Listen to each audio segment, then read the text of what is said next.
नमस्कार मित्रांनो, Ratnakar Ausekar YouTube channel मध्ये मी आपल्या सर्वांचं स्वागत करतो। आणि मित्रांनो, आपल्या सर्वांना धन्यवाद। आज आपण 40,000 सबस्क्रायबरचा पल्ला अख्खी गाठलेला आहे। आणि मित्रांनो, हे सर्व तुमचं 40,000 सबस्क्रायबर्स आणि 50 लाख व्ह्यूअर्स असलेला आशीर्वाद आहे। हे तुमचं एक आम्हाला काहीतरी करण्याची, धाडस करण्याची जिद्द आमच्यात निर्माण करण्यासाठी आपण दिलेली ही प्रेरणा शक्ती आहे असं मला वाटतं मित्रांनो। त्यामुळे आपले दररोजच धन्यवाद मानतो मी, पण आज एक विशेष धन्यवाद, आपण 40,000 सबस्क्रायबरचा पल्ला गाठलेला। आणि मित्रांनो, संपूर्ण महाराष्ट्राचं लक्ष ज्या घटनेकडे आहे ती परळीची घटना, म्हणजे महादेव मुंडेंची हत्या।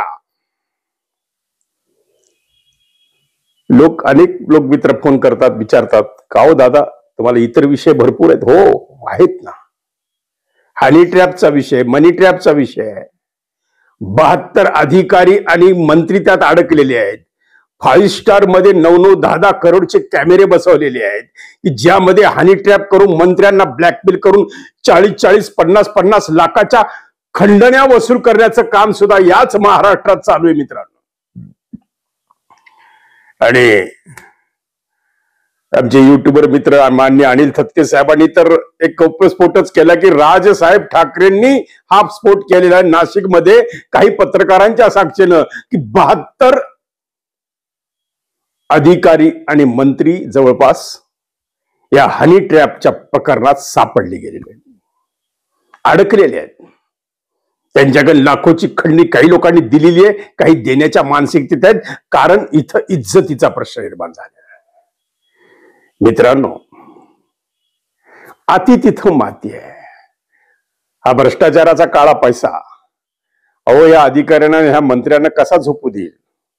एका मंत्र्यांनी तर काल परवा बोलता बोलता हे सांगून टाकलं की अहो, आम्ही पैसा कमवणं सोपं आहे आम्हाला, पण तो पैसा ठेवणे अवघड आहे, पैसा दाखवणे फार अवघड आहे, हे त्या मंत्र्यांना समजतं।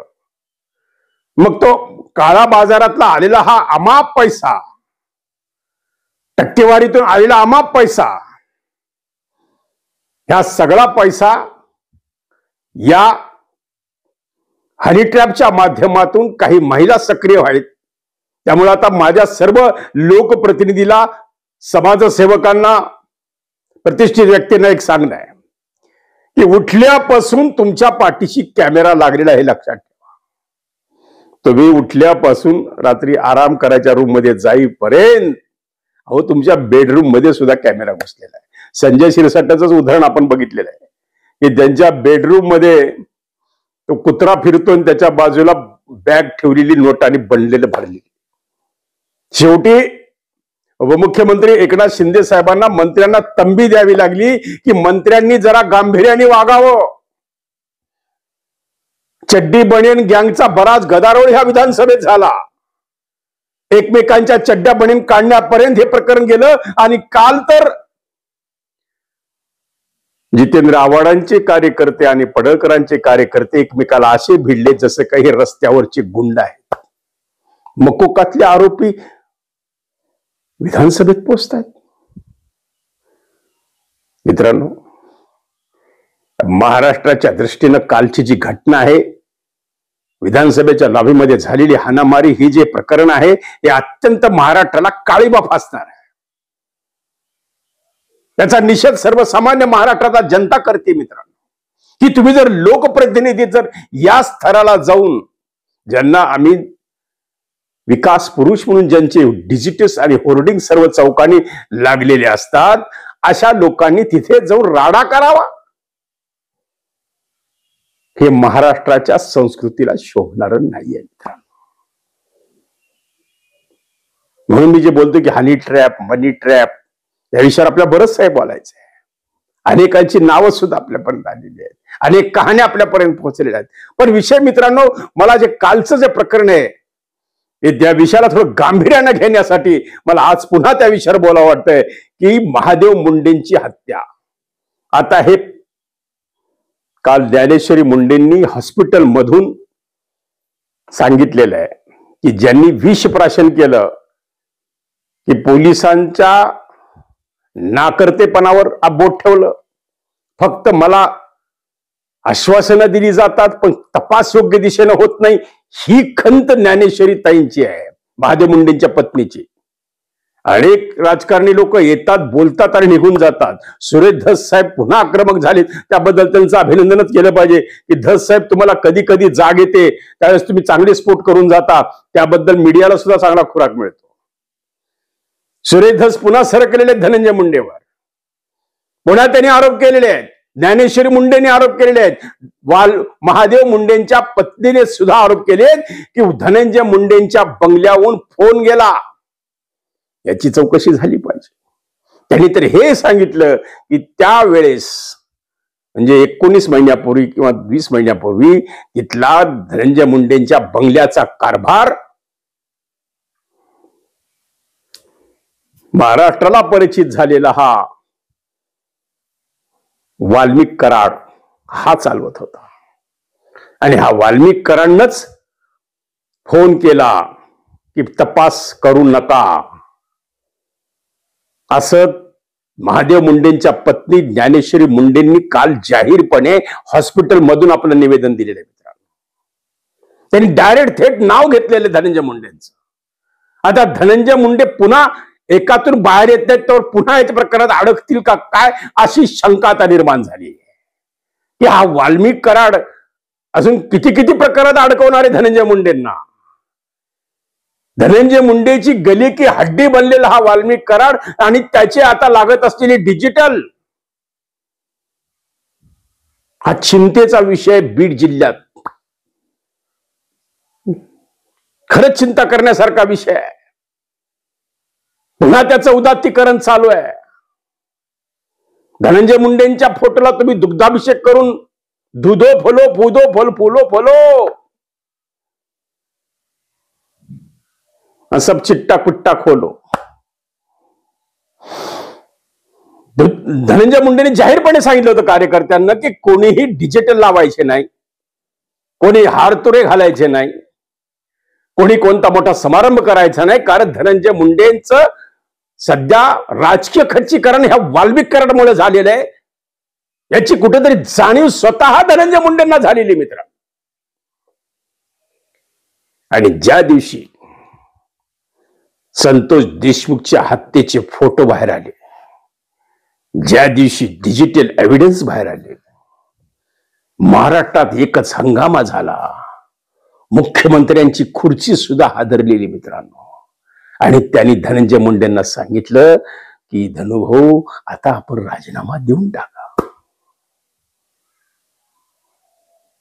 मित्रांनो, बघा, एका कार्यकर्त्यामुळं, त्या कार्यकर्त्याला देत असलेले, आपण म्हणून राजकीय नेत्यांनी अधिकार कार्यकर्त्यांना देताना सुद्धा कुठेतरी मर्यादेचं पालन केलं पाहिजे. की किती मर्यादित, म्हणजे प्रतिकृषी मंत्री धनंजय मुंडे कृषी मंत्री, तर प्रतिकृषी मंत्री म्हणून वाल्मिक कराडांकडे बघितलं जायचं.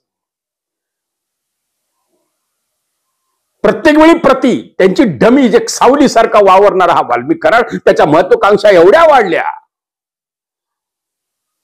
की त्यांना सांगितलं, असे जर आवादा कंपनी सारखे लोक आपल्याला खंडणी देणार नाही तर आपल्याला यापुढे कोण खंडणी देईल, त्यामुळं जो आडवं येईल त्याला आडवं करा. मित्रांनो, आता बघूया 22 तारखेला 24 जुलै काय होते.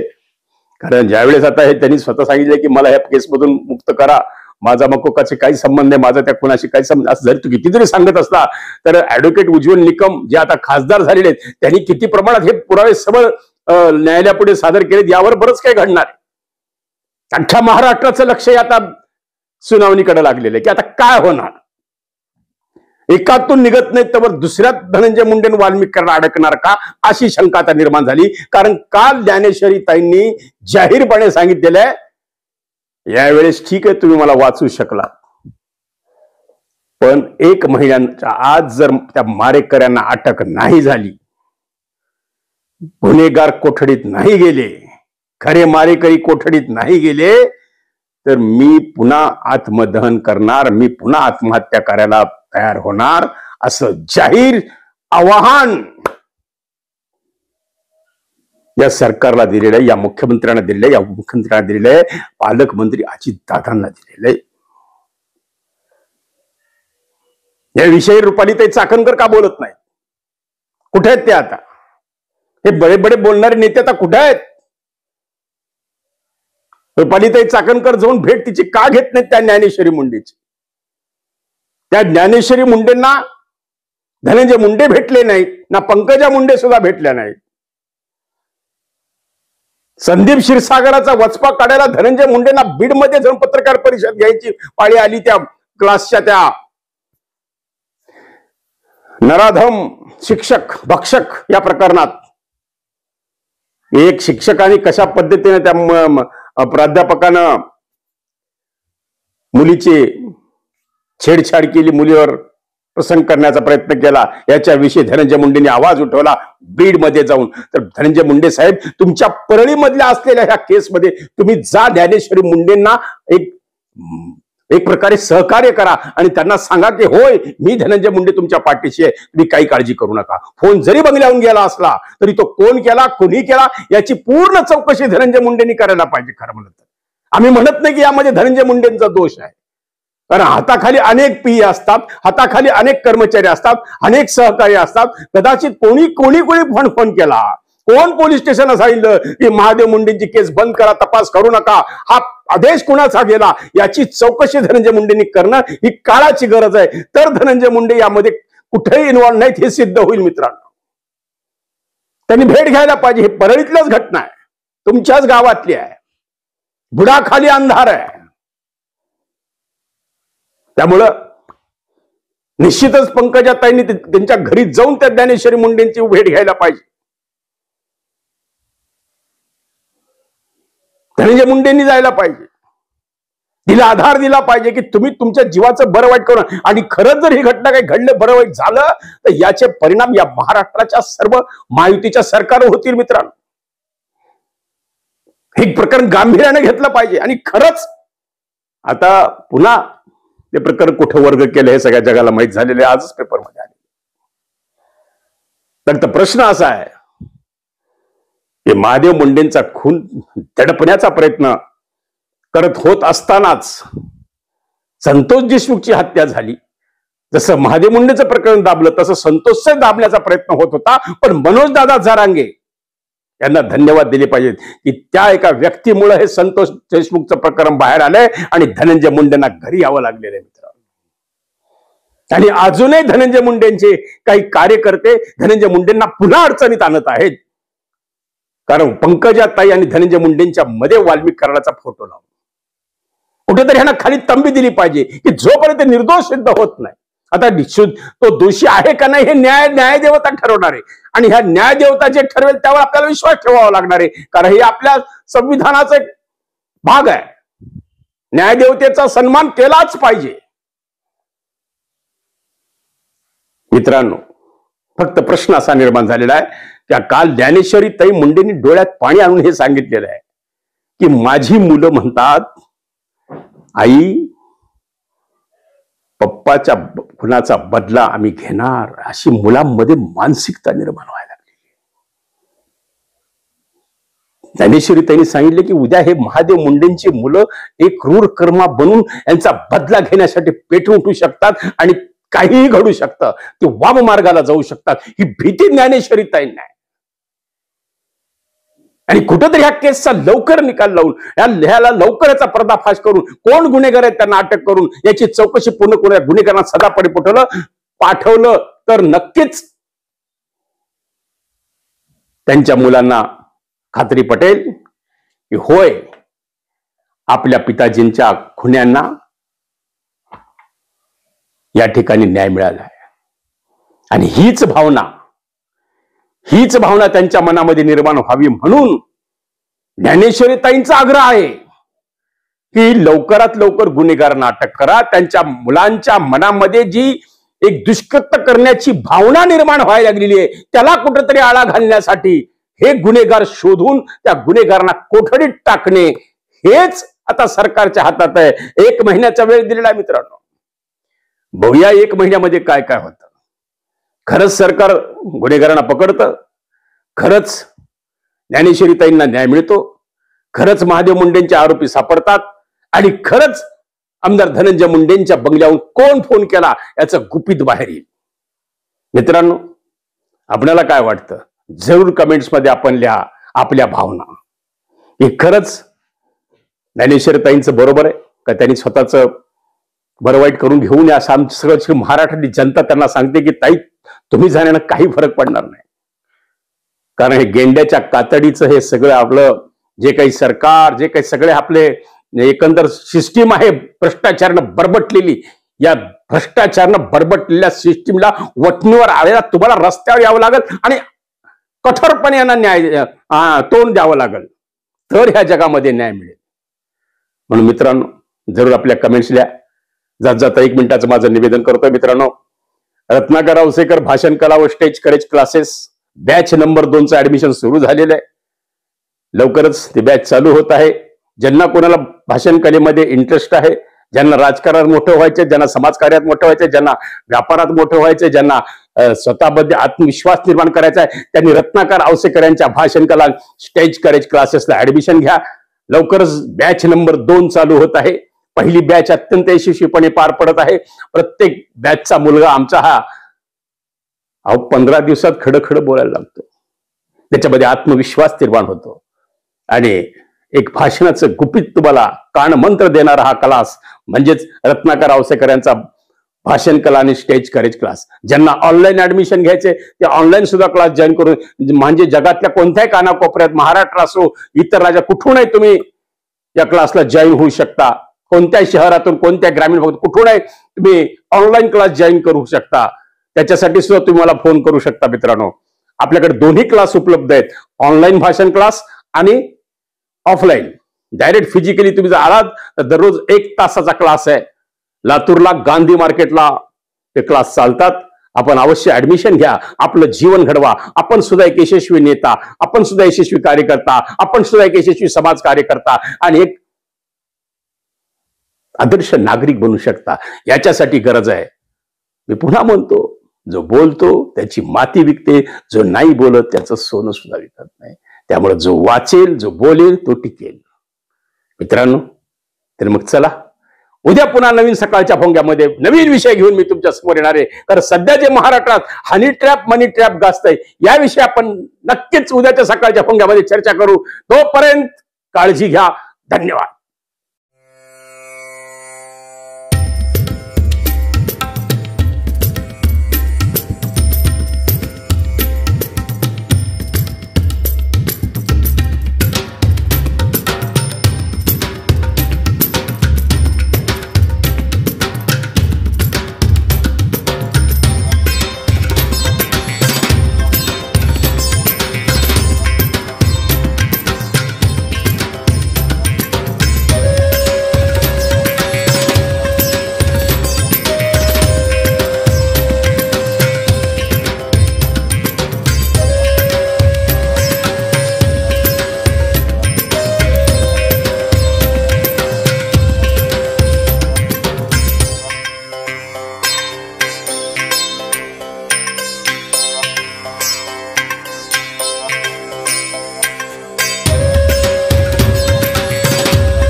आवाजाचा बादशाह रत्नाकर औसेकर यांच्या YouTube चॅनलला लाईक करा, सबस्क्राईब करा आणि आपापल्या ग्रुपवर शेअर करा.